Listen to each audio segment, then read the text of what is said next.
Hello, and welcome to the Grand Reading Room at the University of Florida. It's one of the oldest spaces on our campus, and whether it brings back fond memories of reading or studying here, or whether you're seeing it for the first time, thank you for joining us.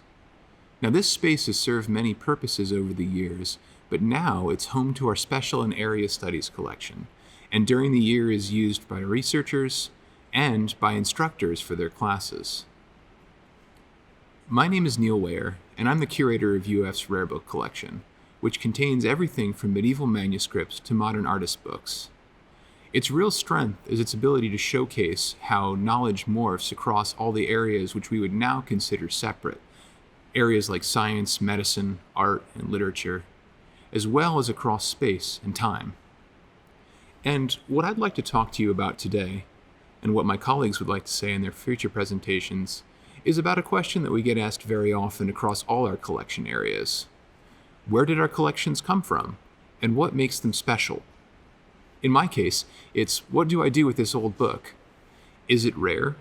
Is it valuable? Does it have to be old and fancy to be rare? All of my colleagues, it's worth saying, both here and elsewhere, will give different answers to that question. What I'd like to do in my talk today is show you a little bit about what I mean by the stories that come from books, both as objects and as texts. And to do that, I'm going to use what we commonly refer to as the oldest book in the Rare Book collection. Now, what we have here is a 13th century New Testament, written in Latin and bound in a number of other books, which we'll see. And what's important about this, it has a couple of significances for me. First of all, my own area of expertise is in early manuscripts and early printed books. So it's an object that I'm familiar with generically, but it's also something that most people would assume should be in a collection like this. We don't think medieval manuscript and circulating library, for good reason. However, I don't want to just stop the conversation we have with this particular book. The stories that come from our collections, their collectors, their users, their readers, their owners, they apply to any age, any area, and any genre.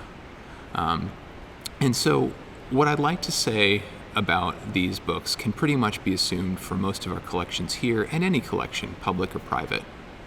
One of the most important things we do when we study and when we learn from books is we learn about what we do as humans when we collect things, and what that means for ourselves, our futures, and our institutions.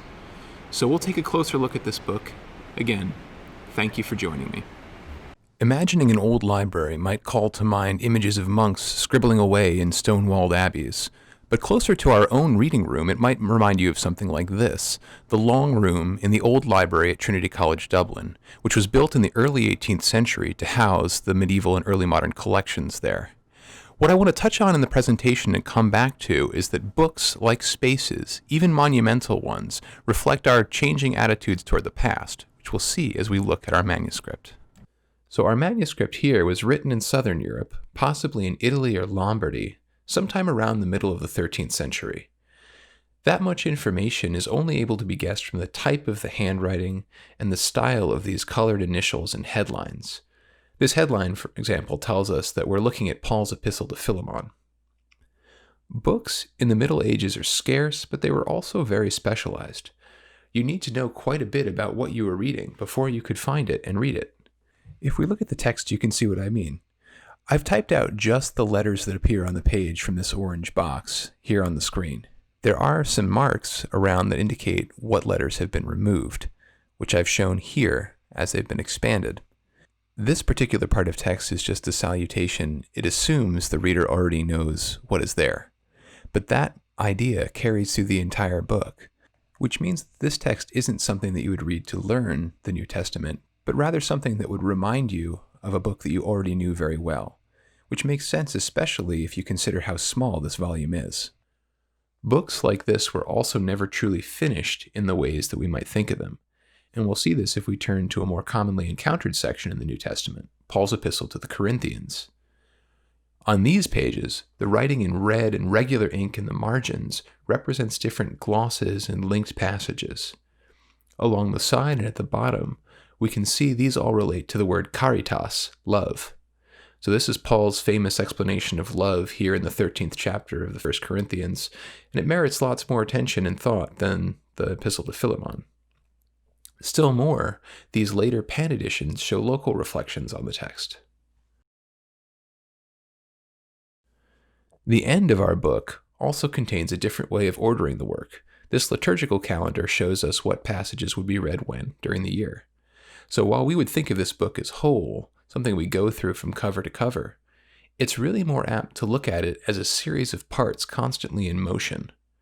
In the New Testament, we already have several books within a single binding, and we see a process of interacting with the book that extends well beyond the time of its initial creation. We're going to draw this out in our next segment, and we'll see that calling it a medieval manuscript is one thing, but calling it a medieval book is far trickier. Here we're going to get to the don't try this at home, or mostly don't try this in a reading room, part of the presentation. This is pretty much the only time I can say it, but trust me, I'm a doctor. My parents would be so proud. In all seriousness, what I'm doing here is only possible because the binding structures of this book don't match. The text block, which I'm holding, would have been attached to its boards using these bands, but the outer covering here is working as a wrapper now. Turning it over, we can see that this cover is part of a legal manuscript, possibly a charter we can make out from a partial date at the bottom. The handwriting is also later, and possibly not even medieval. Court hands like this preserved older forms of handwriting well into the 16th and 17th century. And this sort of binding technique was commonly employed from the 16th century onward as legal documents lost their force and became suitable candidates for, let's say, recycling. Because it's loose, we can look at the boards of this book as well, where the text should be attached. Originally, in the medieval manuscript, these would have been wooden, but now they're made out of cardboard.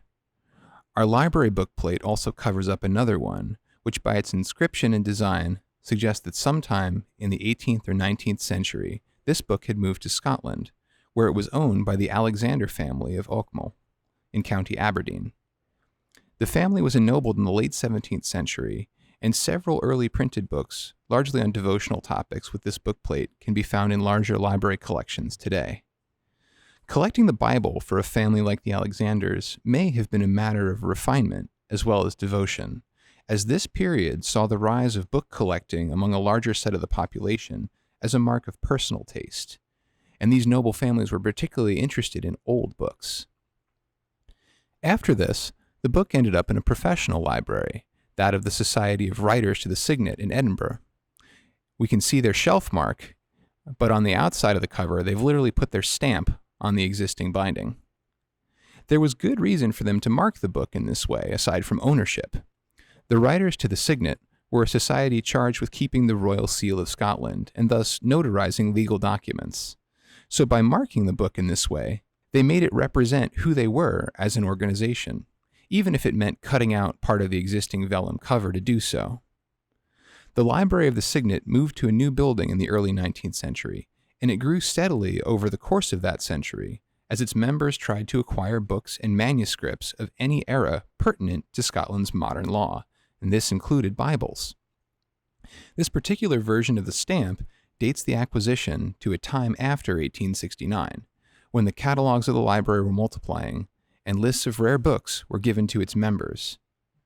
Though in keeping with their practice, only printed books appear to have been catalogued. Between 1959 and 1979, the non-Scottish contents of the Signet Library were auctioned off, and the book likely made its way here through a bookseller who had bought it at auction and then sold it to us. We can see the remains of an old bookseller's catalog entry at the bottom here. Indeed, we have a photocopy of our receipt in the slipcase from that same dealer, which gives us a couple of additional provenances besides the Signet Library. Unfortunately, there's also a handwritten note saying that the dealer himself can't remember where this information came from, but it brings up an important issue when we talk about provenance. Our knowledge of the stories of books like this is fragile and tenuous. Often, it's only as old as a binding, and while we now conserve these pieces of information if we repair a book, in previous eras, tastes were for a book as close to new as possible. So even being able to reconstruct these stories, whether in whole or in part, can make a book incredibly rare and special. All of the layers of this book, its journeys from Italy to Scotland to north central Florida, have something to say about what it meant to its particular owners and also about what it means to us now.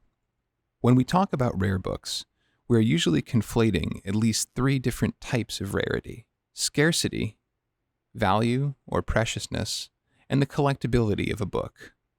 As far as scarcity is concerned, a book can be unique as a copy, like our manuscript, but not particularly scarce as a text. The Bible was never really at risk of loss, even in the Middle Ages. And, in our own time, digitization continually forces us to think about scarcity as a category for rarity.